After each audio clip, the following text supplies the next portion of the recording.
Olá, estamos começando mais um Agropauta Técnica Pecuária aqui no nosso Agropauta Web TV, o canal da AgroEffect no YouTube, trazendo notícias, informações, entrevistas, debates, cultura e entretenimento para você aqui num único espaço, que é o canal mais diversificado do nosso agro brasileiro. Então, portanto, lembre-se de vir aqui embaixo, aperte o botão de inscrever, inscreva-se no nosso canal, ative as notificações. Se quiser receber as novidades, curta, comente, compartilhe, porque isso nos ajuda muito a cada vez mais produzir conteúdos como este para você. Lembre-se também de seguir a gente nas demais redes sociais da AgroEffect, onde você acompanha notícias, também toda a programação do que acontece aqui no canal. O nosso tema de hoje vai ser a questão do carrapato, e nós vamos conversar com um especialista na área, o Otaviano Alves Pereira Neto, que é médico veterinário, mestre em produção animal, também gerente técnico da Elanco Saúde Animal e proprietário da fazenda Brafor Curupira. Otaviano, prazer te ter aqui conosco. Como é que está, Nestor? Prazer conversar com vocês e, fundamentalmente, falar sobre um tema que é tão relevante para os produtores e, cada vez mais, a gente busca soluções para combater esse parasito tão relevante. Nós que agradecemos. Otaviano, em primeiro lugar, o carrapato em si. A gente sabe dos problemas que ele traz, dos prejuízos econômicos que ele traz, são muito grandes. A gente pensa, às vezes, que não são, mas eles são prejuízos muito grandes. O que são aí as principais, o que ele causa aí, primeiramente, assim, explicando para o nosso público?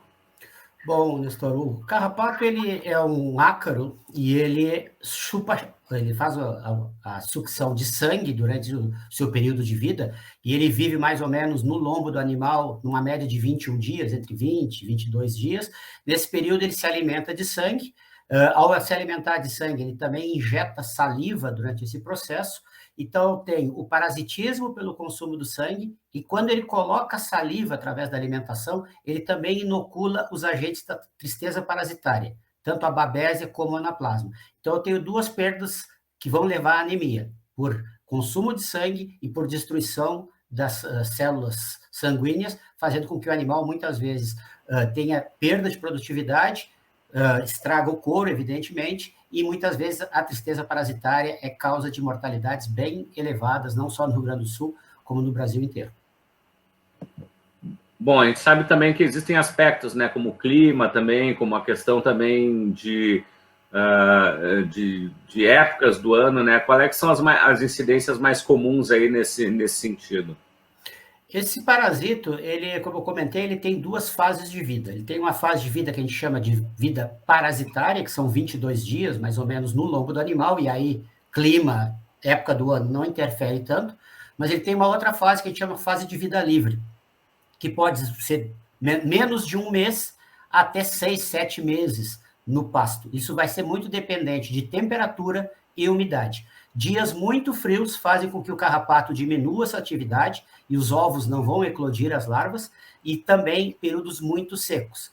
Geralmente, temperaturas abaixo de 15 graus e acima de 30, 35 graus são desfavoráveis para o carrapato. Portanto, no período da primavera, verão, nós temos aí dias muito quentes, até temos alguma seca, mas, em geral, a chuva e a temperatura elevada é muito positiva para o parasito. Durante o inverno, o frio atrapalha bastante, mas nós temos visto dias muito quentes. Nós temos, no Rio Grande do Sul, por exemplo, dias com temperaturas negativas. Passado 2, 3, 4 dias, as temperaturas passam de 25, 30 graus, como está acontecendo nesse ano. Isso são alguns dos parâmetros que fazem com que o carrapato não só aconteça no período de primavera-verão, mas nós temos visto problemas, inclusive, ao longo do outono e do inverno. Antigamente se falava que carrapato era problema de verão, primavera-verão. Hoje a gente sabe que ele é um problema de ano redondo. A gente tem visto aí clientes e amigos que muitas vezes precisam adotar tratamentos durante o período de inverno, uma coisa que antigamente não era tão falada. Hoje passa a ser necessário. Pois bem, né, a gente vê, né, toda essa questão, como se coloca, existe também essa evolução, né, muitas vezes do próprio animal em si, né, a gente falava aí, como falaste, questão de verão, né, mas hoje o próprio inverno também tem sido aí uma constante aí, como falaste, dessas temperaturas. Bom, e a partir disso, né, fazendo essa identificação, o produtor, como ele tem que fazer? Ele começa esses tratamentos, como é que é o passo a passo a partir de agora, a partir da identificação desse problema?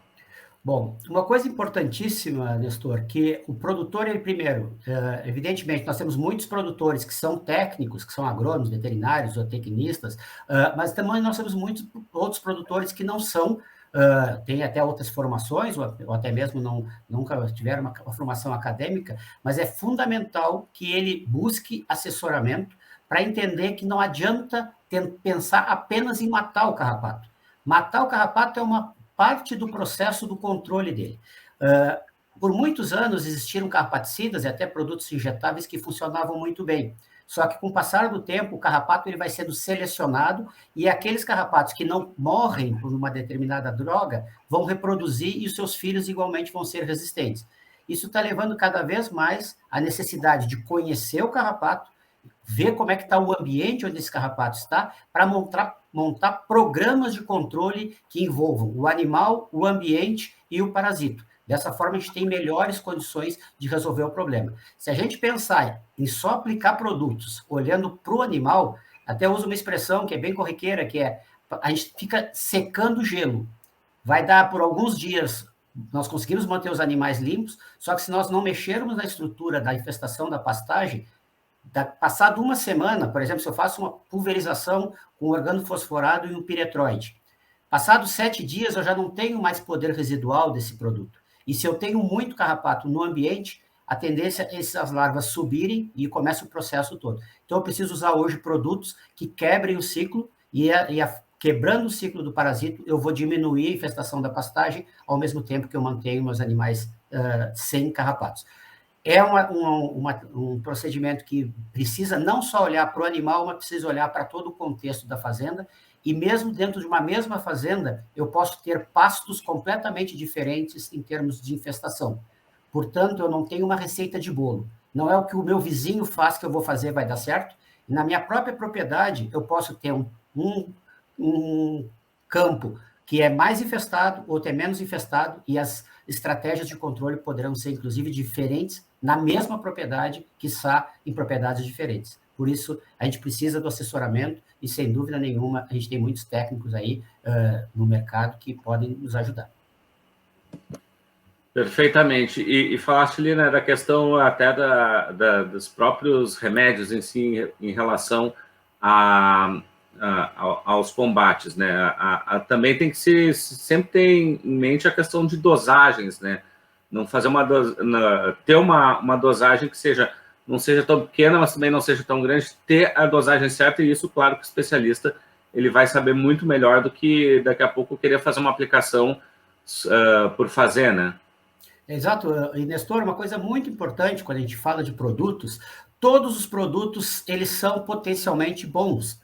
O que muitas vezes eles acabam não funcionando porque a população de carrapatos já é resistente para a molécula A, B ou C. Mas independente do produto que eu estou usando, é fundamental o produtor seguir a bula. As recomendações de bula, elas são o que o laboratório determinou para o uso daquele produto. Então, não se deve fazer misturas de produto por conta própria, não se deve misturar, por exemplo, um carrapaticida com óleo queimado para fazer um puron caseiro. Todas essas medidas que já foram feitas, infelizmente, por muitos produtores ao longo do tempo, levaram a piorar o caso, e nós vimos nos últimos anos, inclusive, casos lamentáveis de produtores que utilizaram equivocadamente um produto, que era, por exemplo, produtos para pulverização, que resolvem trabalhar do método Puron, ou seja, virando no lombo do animal, levando o animal à intoxicação e mesmo à morte. Por sorte, nós não temos nenhum caso de morte de trabalhador rural ou de produtor numa aventura dessas, mas nós seguidamente ouvimos falar de animais que morrem intoxicados, porque se pega um organofosforado, por exemplo, que é um produto que geralmente é usado para pulverização, e aí se derruba ele direto no lombo do animal, não sendo uma formulação para puron, que existe, evidentemente, mas essas adaptações acabam levando a prejuízos muito severos e piorando a resistência. Use a recomendação que o laboratório faz, adote o que os veterinários recomendam, porque são medidas que vão, primeiro, preservar o seu patrimônio e, segundo, e mais importante, dar uma resposta no controle do carrapato esperada. Se fizer de qualquer jeito, o resultado é muito ruim e não adianta matar uma molécula utilizando ela equivocadamente. Importantes dicas, acho muito importante não só para a saúde do rebanho em si, mas como para a saúde das pessoas, né? E, Otaviano, a gente também, como é que a gente pode falar em relação à questão, especialmente de antecipar esse combate, olhar melhor as áreas, poder também ter alguma questão ali de poder o próprio animal em si ter algum tratamento especial, até para poder ter uma prevenção em relação a isso? Certo, Nestor. Uma coisa muito importante a gente lembrar é que, durante o período de inverno, embora a gente tenha a presença do carrapato se mantendo ao longo desse período, essas condições de frio e, como nós estamos vivendo no Rio Grande do Sul, algumas regiões de bastante seca, elas são desfavoráveis para o carrapato. Durante o inverno, e mesmo assim, nós estamos vendo presença de carrapato. Primavera, verão, costuma ser perfeito em termos de ambiente para o desenvolvimento do carrapato. Uma fêmea de carrapato que cai no chão, todo carrapato que a gente enxerga no animal, tem o apelido de mamona, ela é uma fêmea que, ao cair no chão, ela vai produzir 3.000 ovos. E as suas larvas, que sejam fêmeas, mais 3.000. Então, nós vamos vendo que vai havendo uma tremenda contaminação da pastagem. Muitas vezes os produtores têm pouco carrapato e usam qualquer tipo de produto pensando assim, meu problema é pequeno, eu vou usar um produto de baixa eficácia.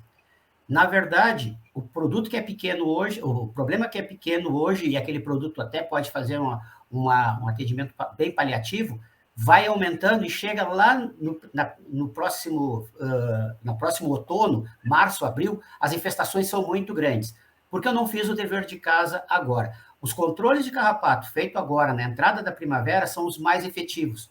Primeiro, porque a população de carrapato é menor, então é a hora correta, está muito bom a nossa conversa agora, porque é exatamente o momento que daqui vai para pior. Então, ou seja, se eu já estou preocupado hoje, prepare-se porque vai ficar pior ainda. Então, não é fazer alarmismo, mas sim tomar as medidas corretas.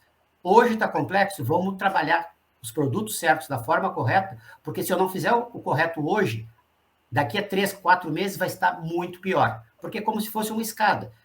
Os carrapatos de hoje botam ovos, os filhos botam mais ovos, cada vez mais eu vou tendo um aumento dessa infestação. Só para ter uma ideia, 1.000 fêmeas de carrapato produzindo 3.000 ovos, são 3 milhões de carrapatos que surgem. Ou seja, 1.000 fêmeas produzem 3 milhões de carrapatos.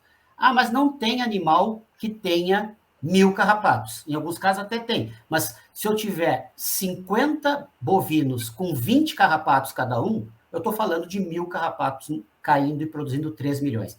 É um sistema que vai crescendo exponencialmente e as medidas de controle são muito corretas de fazer agora na entrada da primavera. Importante, então, realmente o momento certo de estar passando essas dicas agora, nessa entrada de primavera, de se falar sobre esse assunto. E eu tá vendo, nós temos também a questão aí, né? A gente tem as próprias seleções que estão sendo feitas. A gente fala, por exemplo, aí da própria Conexão Delta G, que tem o seu trabalho de seleção genômica do carrapato, no qual a Curupira faz parte aí também como associada da Conexão, além de tantos outros programas. Esses programas também são importantes, né, no caso, para poder justamente trazer animais também que possam ser mais resistentes, se não por completo, mas cada vez mais resistentes, né? Perfeito, porque ao mesmo tempo que nós estamos buscando animais de maior resistência, nós estamos evitando que aqueles animais mais sensíveis sejam também os viveiros de proliferação do carrapato. Evidentemente que um programa de controle por isso que a Conexão tem esse trabalho que é muito importante, e outras associações também vêm adotando o estudo de genéticas de mais resistência a carrapato. Ele tem que estar associado com um programa de controle também de produtividade, porque, infelizmente, se eu for selecionar os animais meramente por essa situação de resistência, eu geralmente posso escolher animais não tão produtivos. Quanto mais produtivo é o animal, mais sensível ele é ao carrapato. Então, por que está fazendo esse programa? Um programa como a Conexão trabalha, ele exatamente busca a maior resistência junto dos melhores índices produtivos. Com isso, eu consigo avançar a resistência natural dos animais ao carrapato.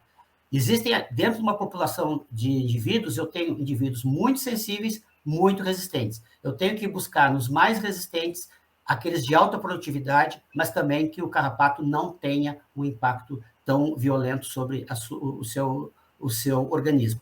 E a questão muito interessante, é uma característica herdável. Animais que são filhos de pais com maior resistência tendem a ser mais resistentes também.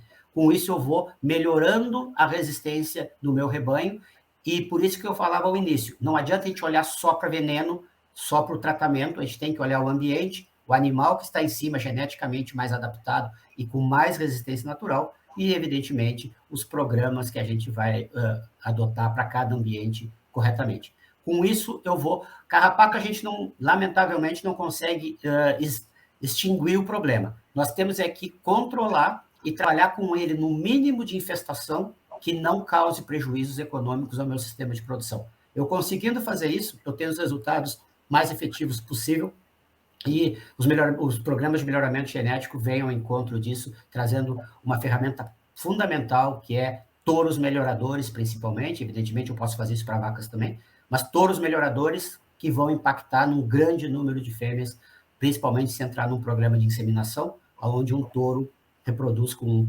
inúmeras fêmeas, inclusive de outros estados.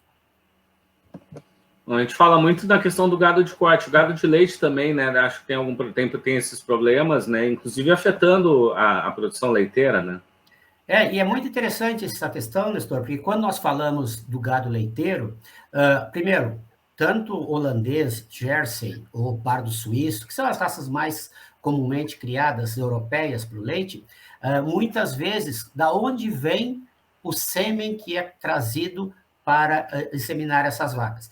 Visando a melhor produtividade leiteira, invariavelmente eu trago sêmen do Canadá, trago sêmen dos Estados Unidos, que são sêmens de animais de alta produtividade leiteira e com várias características muito positivas para a aptidão leiteira, só que são touros que não têm nenhuma seleção ou nenhuma adaptação para o carrapato, porque não tem o carrapato nem nos Estados Unidos nem no Canadá, por exemplo. Quando a gente vê que nós mantemos as nossas vacas leiteiras sempre com um nível de resistência muito baixo ao parasito. Programas como o da Conexão, que trabalha com touros locais, principalmente, e adaptados para a nossa realidade, faz com que um programa de melhoramento desses também tenha uma valorização de touros nacionais. Nós temos muita genética Braford, por exemplo, na Austrália, ou mesmo na Argentina, que pode vir ao Brasil contribuir com um aporte de genes que sejam importantes, mas na nossa base aqui de touros locais, permitem, através de um programa de seleção, utilizar touros adaptados às condições do Rio Grande do Sul ou do Brasil e que tenham essa característica de resistência inata bem importante para elevar a resistência natural dos rebanhos. Isso é todo um programa. Como você vê que a gente nunca fala de uma ferramenta só. A gente tem que abrir a caixa de ferramentas, buscar manejo de pastagem, manejo com produtos corretos, questão genômica e, principalmente, a capacitação de mão de obra. Capacitação de mão de obra é fundamental para um programa de sucesso. Se eu não tiver um peão corretamente preparado para identificar um animal no início da infestação, que tenha iniciativa de fazer um controle antes que a infestação estoure, muitas vezes, quando é feito o tratamento, o pasto já está infestado e a gente vê as infestações e prejuízos muito grandes que a gente encontra, não só no Rio Grande do Sul, causado pelo carrapato, mas se a gente olhar todo o Brasil, a gente vê problemas e principalmente mortalidade por anaplasma ou por babésia transmitidas por carrapato. Bom, tá vendo? A gente está chegando já à reta final da nossa entrevista. Deixo esse espaço, então, para alguma dica final, alguma consideração aí que queiras fazer, que ainda tenha faltado aí nessa aula aí sobre essa questão aí sobre os carrapatos. Não, Nessora, primeiro eu agradeço o Agropauta, principalmente por trazer à luz da discussão esse tema. E voltar a salientar, capacitação de pessoas é tão importante ou muito mais importante do que o produto a ser usado. O melhor produto do mundo, na mão errada de um produtor ou de um trabalhador rural, não entrega o resultado esperado. Portanto, a gente fala tanto de necessidade de mão de obra, e a mão de obra ela existe. Nós precisamos deixá-la capacitada. Então, existem vários programas aí de capacitação. Nós temos aí também equipes ao longo do Brasil que podem ajudar nesse sistema de preparação dos peões e trabalhadores rurais que mexem com o gado. Ou seja, a luta contra o carrapato é uma luta de muitas frentes. Nós precisamos capacitar o produtor, ter profissionais veterinários, principalmente, que estejam bem habilitados para mexer com o tema, e no final da ponta lá, se o peão do dia a dia não souber o que está fazendo, lamentavelmente a gente perde essa guerra. É uma guerra, mas nós temos vários... o nosso armamento, ele é satisfatório para controlar, mas nós temos que entrar nesse campo de batalha bem habilitados. Fora isso, a gente tem que também entender que a cada ano é diferente. O que eu fiz ano passado talvez não sirva para esse ano, e é olhar mais os animais, menos o calendário, para entender o que está acontecendo dentro do meu pasto. Taviano, quero te agradecer muito aí pela disponibilidade, pelo teu conhecimento, por todas essas informações que trouxeste aqui para nós nesse espaço, um assunto tão importante, tão relevante para a nossa pecuária. Obrigado, Nestor, e fico à tua disposição para quando precisar, só me chamar, vai ser um prazer conversar contigo e com toda essa vasta audiência que você tem aí no Agropauta e em todos os outros canais que você tem de comunicação e informação para o meio rural. Muito bem. A gente conversou com o Otaviano Alves Pereira Neto, ele que é médico veterinário, especialista em produção animal, gerente técnico da Elanco Saúde Animal e proprietário da Brafor Curupira, associada da Conexão Delta G. Lembrando a você, continue com a gente aqui no canal, inscreva-se, ative as notificações, curta, comente, compartilhe. Lembre-se também das demais redes sociais, siga a gente com muita informação, muito conteúdo. O Agropauta Técnica Pecuária de hoje vai ficando por aqui. A gente volta numa próxima oportunidade, trazendo mais uma informação importante para a nossa pecuária aqui para você. Até mais!